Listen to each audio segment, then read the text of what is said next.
Preparé en inglés, pero que digan ustedes. No, está bien.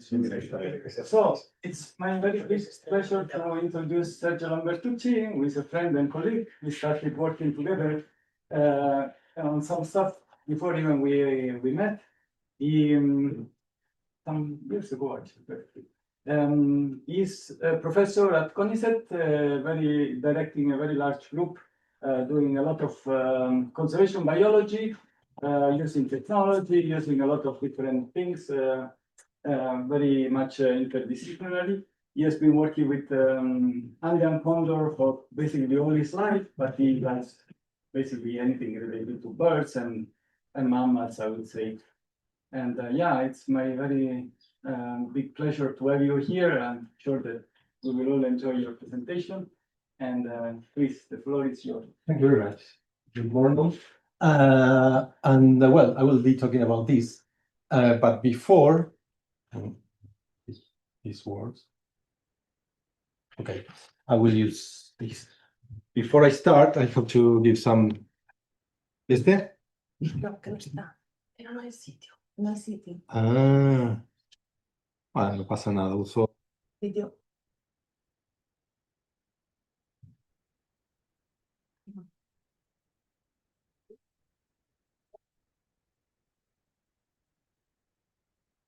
Try to switch it off and switch it on the device. Lo miro algo. No. Bueno, no pasa nada. Uso este, pero este tampoco anda, así que. El problema es que yo me muevo mucho, entonces el mouse me va a tener ahí atado. A ver si lo logro acá. Total, esto solamente es para apuntar. Bueno, okay. I'm going to speak in English because they asked, just in case there was anybody that don't speak Spanish. So I will be speaking in English, but I don't speak English. I speak Argentine English or something like that. So if you don't understand anything, let me know, and I can switch easily to Spanish. I know that it's Tuesday and you don't want to be here. You will be thinking now during the presentation of the nice beach, you will be during the afternoon, but unfortunately you have to be here with me. And I speak very fast, so I will try to see if you get asleep. But again, please stop me if you don't see or understand something. This is the group that Andrea said, this is our team. We have a conservation biology group. We are working in many things related to conservation biology. We don't care much, except for condors, we don't care about the species. No, we care about the species. We love raptors and vultures in general, but we have people working in hares and many other mammals, birds, and different species, and the main aim is to understand conservation problems, try to find solutions to those problems. And where I live and work is here. Just in case you don't know Patagonia, the beginning of Patagonia is here, the end of Patagonia is here. This is Argentina, and this is Bariloche, my city. And I will give several examples of our studies there in Bariloche. If you see a young girl, it's my daughter. She's part of the team, so that's why we don't explode children. She is coming with us everywhere. So what I'm going to talk about is about human impacts in general, and I will use the excuse of the aeroecology, airspace, habitat, and aeroconservation to guide my presentation. So I can give some example of different work we are doing with this line of guidance. And I will speak about the importance of the air for wildlife in general, the impacts many species are suffering, particularly focusing on studies similar to some studies you are doing probably here in Europe, but from South America. I will give some examples on condos and about the technology and how we can make better decisions to reduce the impact and the overlapping between wildlife and our technology, our infrastructure. Then some discussions and conclusions in general. So you know very well that terrestrial ecosystems have been impacted by humans for the last several decades, and we have studied both terrestrial and water ecosystems very well. We have a lot of information on those environments, and we know that they are being strongly impacted. And in fact, there has been a huge defaunation in the last 100 to 1,000 years for both marine and terrestrial ecosystems. But now we are seeing the same in the space. If you consider I will ask you to consider the terrestrial environment and the aquatic as different to the aerial one, because we will be focusing on many things you study as part of the terrestrial or the aquatic environment here. But I want you to think it as a different place. And you know that wind farms, planes, and many infrastructure that humans are building, or some cables, are overlapping with many species. You have more species using the first few hundred meters above the ground, and those are the meters, the part of the space that we are also using for our infrastructure. That's why 20 years ago, there was a group of people saying, okay, we have to focus more on a new discipline inside ecology, that is the aerocology. And they say that this is a discipline that integrates atmospheric, earth, computer, science, ecology, geography, and engineering. And they say that this new discipline focuses on the aerosphere, the planetary boundaries, and the organisms that live there. And they call the attention that this part of our environment is very particular because it influences every environment, influence of the different species. But in particular, for flying, you need to have some capabilities, and you need to have some shape and be prepared for using that environment. That's why 10 years later, Robert Dill wrote a short piece in 3 saying, okay, guys, we are not realizing that the area environment is an habitat, because he reviewed all the definition of habitat and he realized that it is an habitat. It is inhabited by a particular species. The species that live can find food, shelter, protection, mates there. So why we don't call it as a habitat? And these ecosystems is very particular, as I said before, because it's highly changing. If you change the direction of the wind, this habitat changes completely. This happens in the water, in the terrestrial environment in some way, but not so dramatically, not from 1 hour to the next hour probably. So it's very connected, and you can have from bacteria, vertebrates that move, feed, and reproduce there. And they can have all the physiological processes. And some of them even can spend most of their life only on their wing or only in their aerial habitat.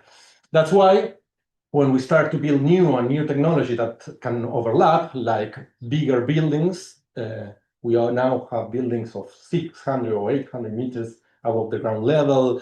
We have huge wind farms, 200 meters height. And they are starting to overlap more and more, and this can impact the distribution, habitat use, demography, and evolution of the species that use those environments. That's why we wrote this perspective 10 years ago, and given like us the line of the story, where we called attention that this is becoming a habitat is more and more crowded, and more species are overlapping in that space, and they are being challenged by our technology. That is a picture of the planes you have at one moment 10 years ago. That was 2015.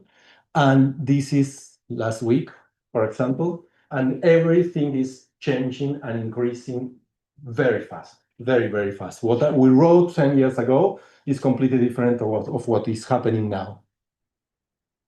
So another group I'm fighting for this for the last decade, but it's not easy to change the mind of people. So luckily, there are some groups all over the world that are being more and more interested in evaluating this specific habitat. This group from Canada, they wrote a paper evaluating all the species that are in IUCN, and if they are aerial users or not, and they realized that the aerial users are the ones that are the less evaluated.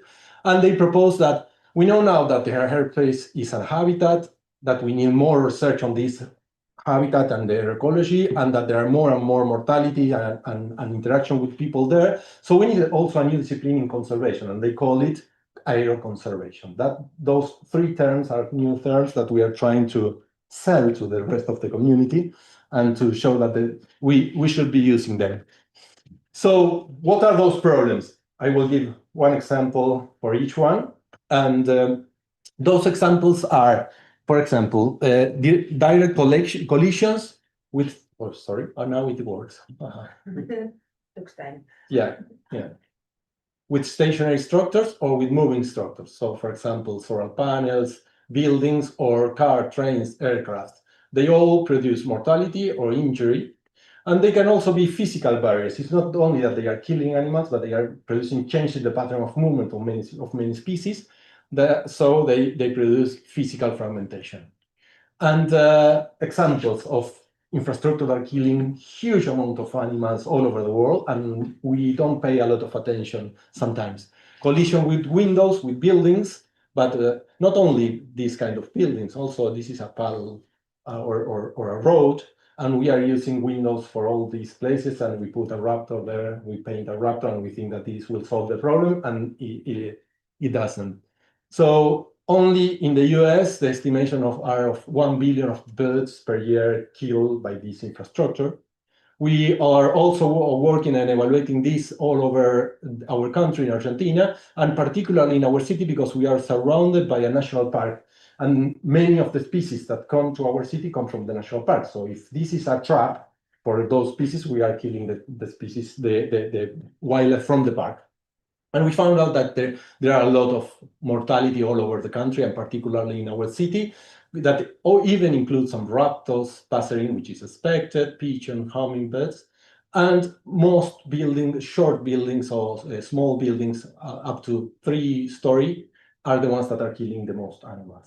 And something that we love in Patagonia that is having our tall vegetation very close to our window because we want to see the trees and all this is what kill more animals because they see the reflection of the trees in the windows and they fly straight to those other trees and are being killed by the windows. Another one that you know very well, better than us, is power lines. We don't have a lot of work in the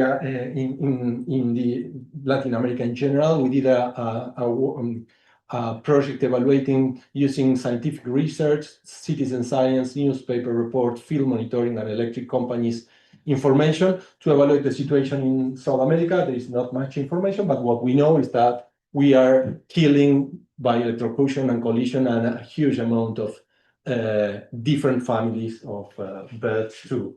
And some of those places where we have horrible power lines are in the most biodiverse areas of the world, like Ecuador, Colombia, places where a huge amount of animals are being killed. However, we don't have a lot of information. Those are just the papers published, so we needed to include many other information to know it. Wind farms, we know very well wind farms. I don't need to speak a lot about this, but some new research, we did this review last year, and some new research are starting to focus not only on how many species are being killed or how many individuals are being killed, or the change in the pattern of movement of those species. For example, here they go around or sometimes pass and can be killed, but also the effect on the weather and the microclimate of the place. For example, there are impacts that occur during the operation or both operation and construction. And you have, for example, noise pollution, not a lot of work on noise pollution on wind farms, not only because of the wind farm, but also because of the construction process is producing a lot of noise pollution. Some fatality of course, habitat alteration, but one thing that is interesting to start to evaluate more, because we didn't find many papers on that, is how we increase the wake turbulence and change the pattern of winds that will affect species that depend on the wind or the energy from the landscape to be able to move, changing the soil moisture, vegetation, greenness composition that also affect the insects that live there and many other species. So there are some effects that are not so well studied, and maybe we need to start evaluating them more in depth. We did some evaluation for South America too.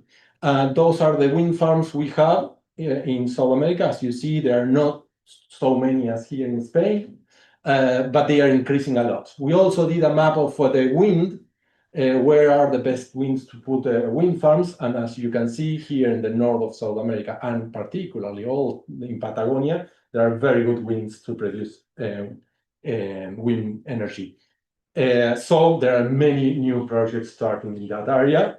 They started in particular in Chile, and they are already killing condos there. There are more than 25 condos killed by the wind farms, the first wind farm that were located there. And they are now starting here. What we did was to overlap the wind conditions, the wind farm we already have with the threatened species of this area of birds and bats. And we found a huge overlap in Patagonia and northwestern of South America of threatened species and these threats. So if we increase as we are expecting to increase, there will be a huge problem as you had probably 10 or 20 years ago here. The next one I want to talk just for 2 minutes is collision with planes. This is more a problem for us than for wildlife. We kill animals, but some people are also being killed, and there are a lot of millions and millions of dollars that are being lost because of the trash. This is a picture. I removed some videos, so the presentation was not so long, but this is a video of the planes flying at the same time, because you will say, well, the planes are flying 11,000 meters above the sea level. There are no many big vertebrates flying there, so there is not a huge risk. But look at this, when they are taking off and landing, and not only commercial aircraft, there are other aircraft, as you will see, that fly in lower altitudes and that can overlap. This is a paper we did in collaboration with friends from here, from Spain, where we overlap the 3 species that have quite a bit of conflict with small aircrafts, let's say helicopters and small planes. And using GPS data, we overlap the frequency of time they are flying there in this area with the area that is they use for flying, how they overlap. The red is when there are crashes, hits between planes and those species, and you will see that they overlap a lot. So having just a little bit of good information on how species move can reduce this risk, just by we suggest in this paper going a little bit up or down, and this alone will reduce the risk. So we can suggest some management. In Argentina, we're also working on that with condos, because crashing with a condor is something that no one wants. And this is an example of how the planes arrive to my city and how they take off, land and take off. And this is an example of one of the flights from the condos we have tagged there. So we are doing overlapping between the time they spend flying here. Luckily, I will tell you later, the airport is located in a place that is not very good for flying, but just by chance. And that's why we don't have many problems. But Santiago Airport in Chile or other airports, they have to be careful both with condors and turkey vultures because they fly close to those areas. And this is an example. This is a black vulture, sorry. So this is a clear risk for everyone. So we need to solve it, not only because we are killing animals, but because also it's a problem for us. And the last one I will talk we will talk briefly about cars, but this is one of the last. I will talk about the problems, then I will show some examples on our project on condos. It's drones. Drones are amazing. We all want to use drones to evaluate our breeding colonies and to understand many things from our study subject. But everyone can buy a drone and fly it everywhere. Even if there is a restriction, there is not enough people to control where people fly drones. So you see drones flying everywhere. And well, this is one of the first papers that started to evaluate the effect of drone, and they found out that depending on the drone and how it approached the species, the reaction will be different. This is in France. But then we also did a project where we evaluated not only papers published about the effect of drones on wildlife, but also YouTube videos. We were looking at YouTube many hours and seeing that there are a lot of videos showing negative interaction, behavioral interaction between drones and wildlife, particularly for mammals and birds, terrestrial, not so many for aquatics, and mostly North America and Europe, some for Africa too. So there might be an impact No, I don't mean that the researchers are impacting, but there is a clear impact from people flying drones everywhere. And this is an example of a drone flying very close to the eagle. And this is another one. Now we can fly with those um, vehicles above in places where they are not used to see. Many species are not used to see us or our infrastructure. Cliffs, huge cliffs.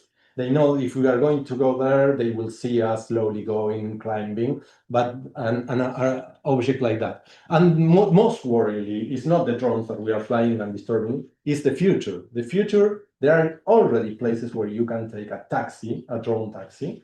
They are testing them in many cities. They are also producing this, which is crazy for water birds. I didn't put I can pass the link, but it's horrible to see this landing on the water and the water birds flying. If you have 20 rich people only in one lake, there will not be water birds there breeding probably, because we will all be using this. This is a video of people showing, oh, I want to have a drink with you. I will go in 2 minutes, I will be on the other side of the lake. And they fly with this flying car.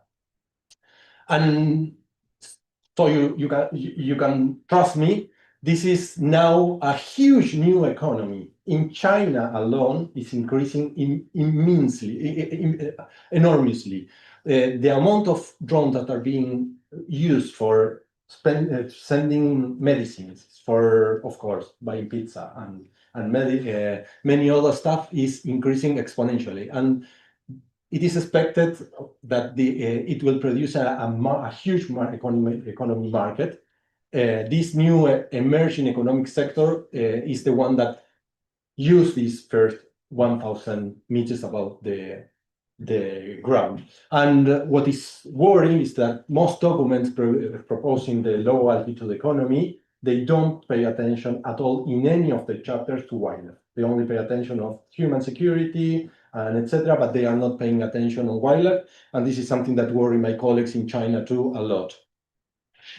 And the last one, cars can kill animals when they are on the ground, but most of the animals killed by trucks and cars are passing.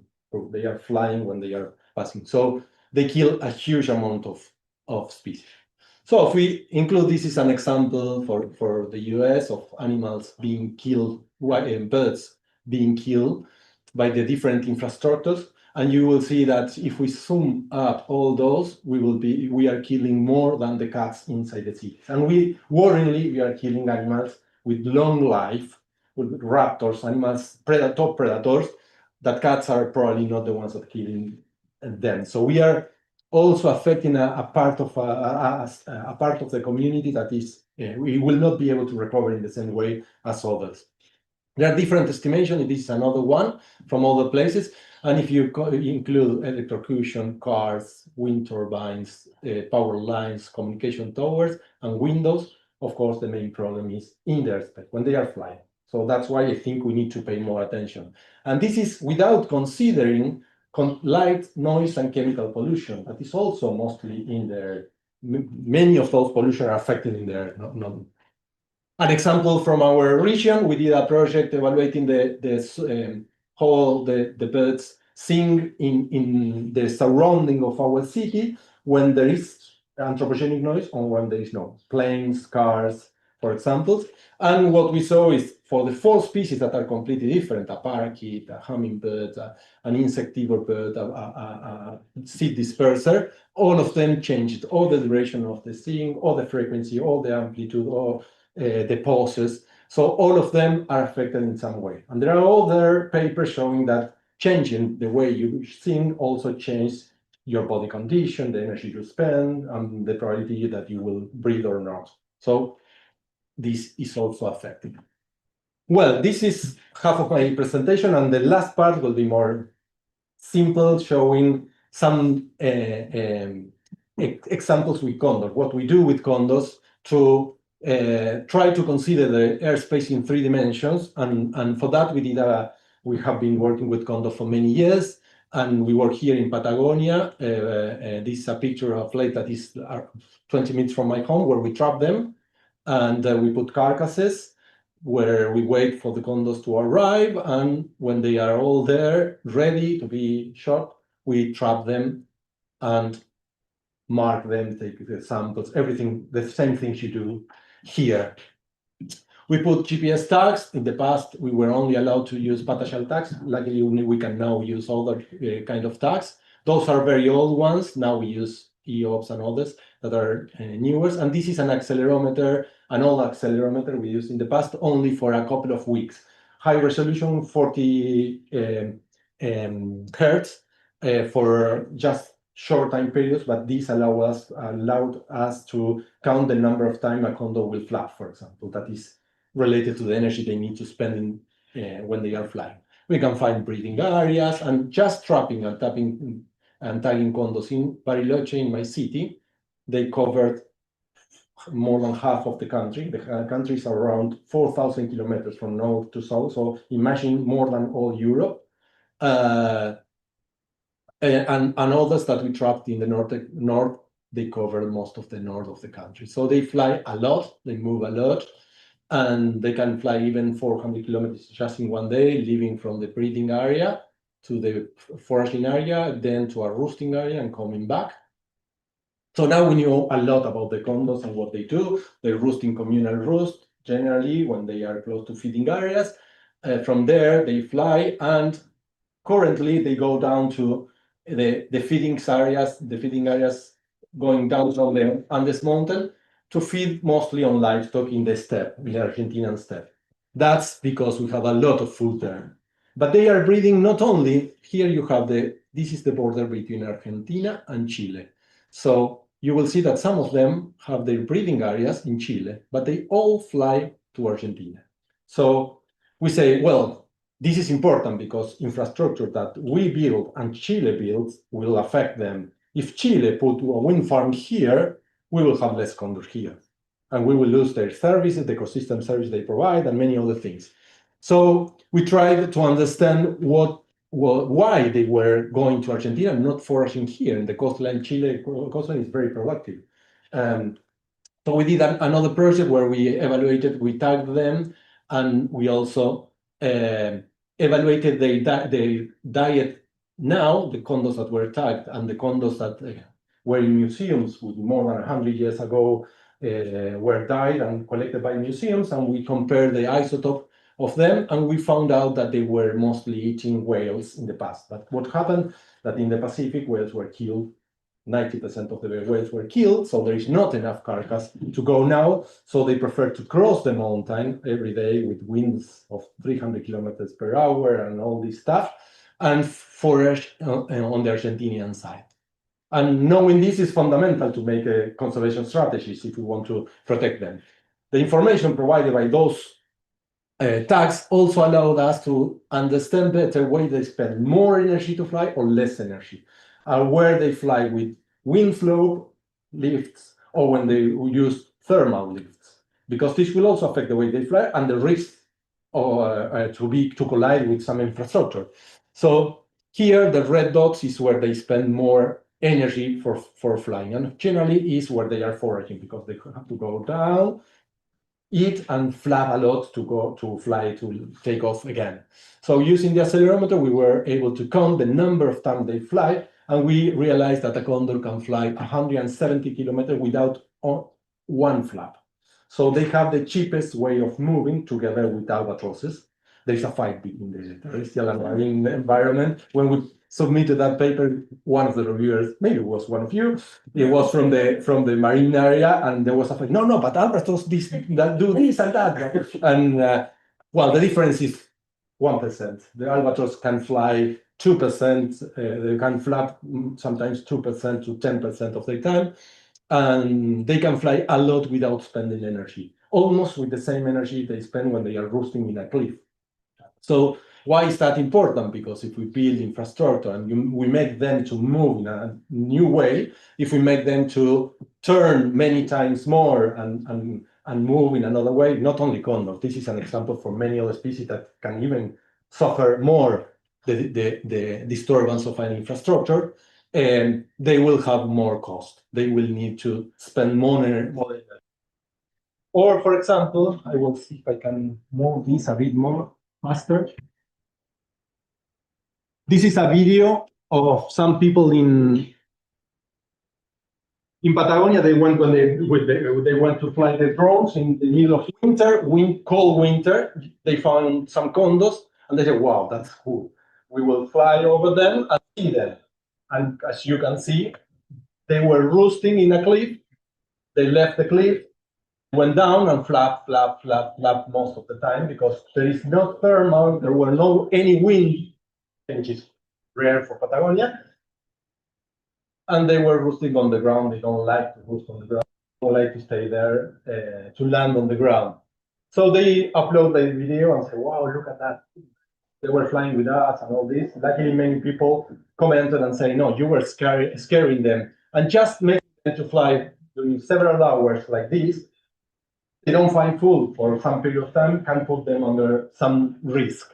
So some stupid thing like this could put our species under risk because we don't know that they need the energy from the landscape to fly. And if there is no energy, they won't fly. That's why they will stay all the day or 10 hours waiting until they have some breeze or something to fly. So if you are a condor and you are here, now that you are an expert on condors, you will let me know. If you are a condor and you are here and your food is here, which is the way you will take? And these are thermals, of course, different kind of thermals. Which way will you choose? For example, this one? No, you will go down and move like this. And the information we get is supporting this. And this is great because, as I said at the beginning of the presentation, here is where Bariloche Airport is located. This area is not very good. It doesn't have a lot of thermal, and probably that's why we don't have a lot of problem with condor. When the planes take off here, they are already 3,000 meters or 4,000 meters above sea level. So when they get here, they are too far, and there is no conflict. So this information is fundamental. Also, to predict, we use this information to predict with condors and other vultures the energy, how the energy of the landscape will predict the places they will use. Even if we don't have them flying or target in some place, we can predict the places where they will fly at altitudes that are risky if we put infrastructure.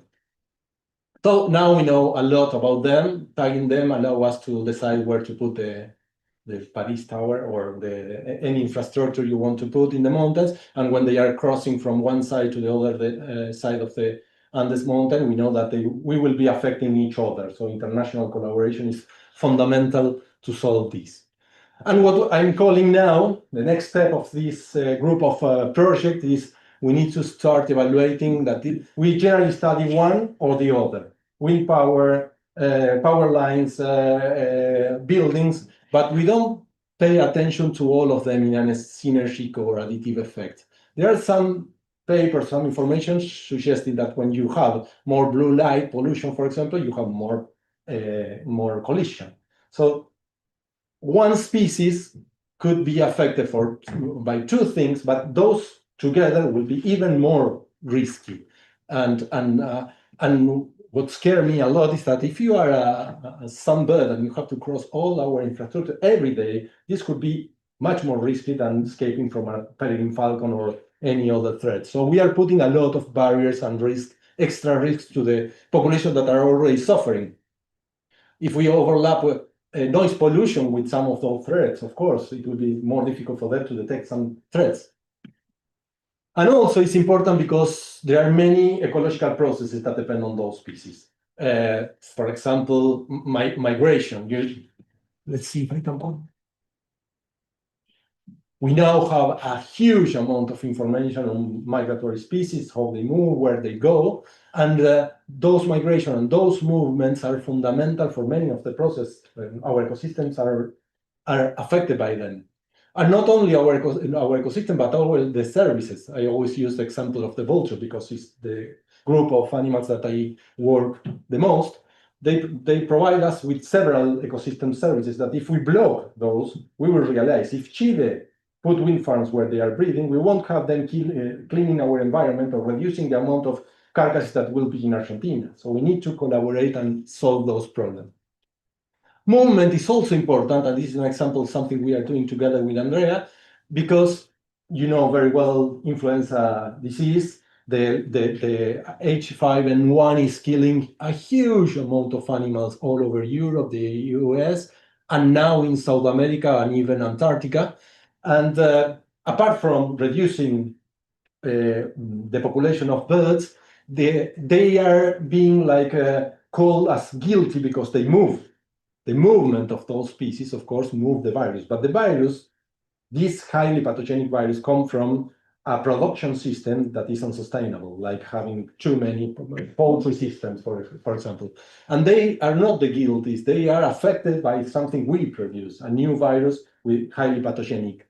And those are the places where highly threatened species like Californian condors are being killed by this virus. And if we don't understand better this virus and how the species can spread and being affected by them, we will be affected. So we need more information on movement, different kind of movement that species perform, to understand how the virus can spread, but also how the virus can affect.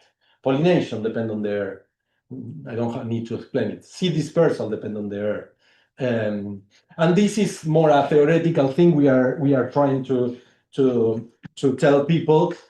We know very well now that our terrestrial environments are being fragmented, and there is a lot of information on how these reduce the population of mammals and the movement of mammals. These, of course, reduce the functions, the ecological functions they can provide, and the contributions, the ecosystem service or nature contributions to people they provide. Those reductions, we think that we don't see the real effect of those reductions because we still have flying animals. The flying animals can overpass many of the barriers we are producing, but if we affect them at the end, we will have the worst scenario because we will realize not only the effect of losing the flying animals, but the mammals, because they are covered in some way by the birds. This is something we think it is happening and we are trying to prove it.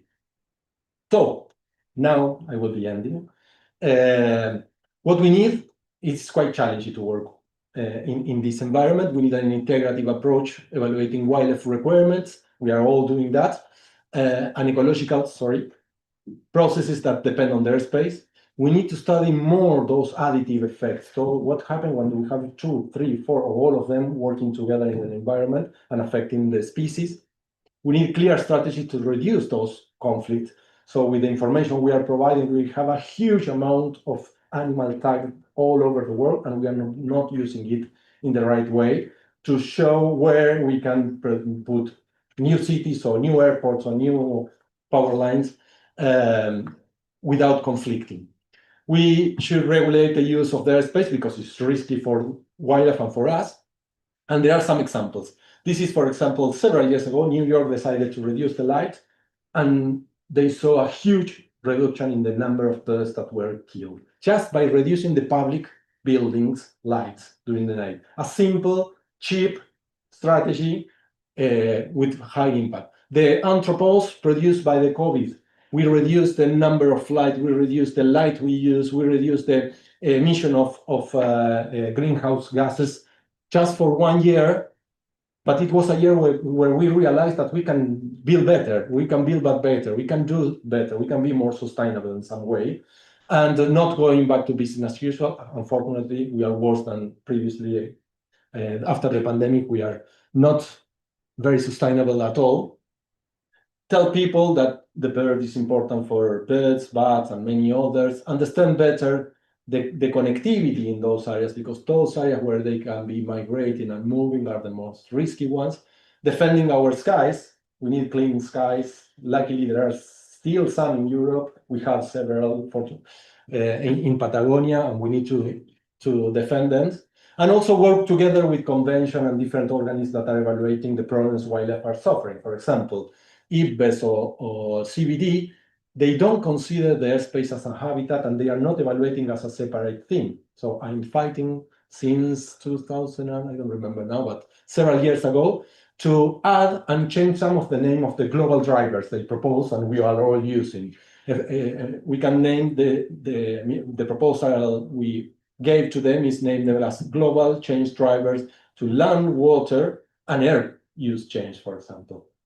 And start to include these problems of the ecological process that we will lose if we don't have it. So their space is habitat. I hope you are with me on this, and a very important one that we all need to use. Thank you.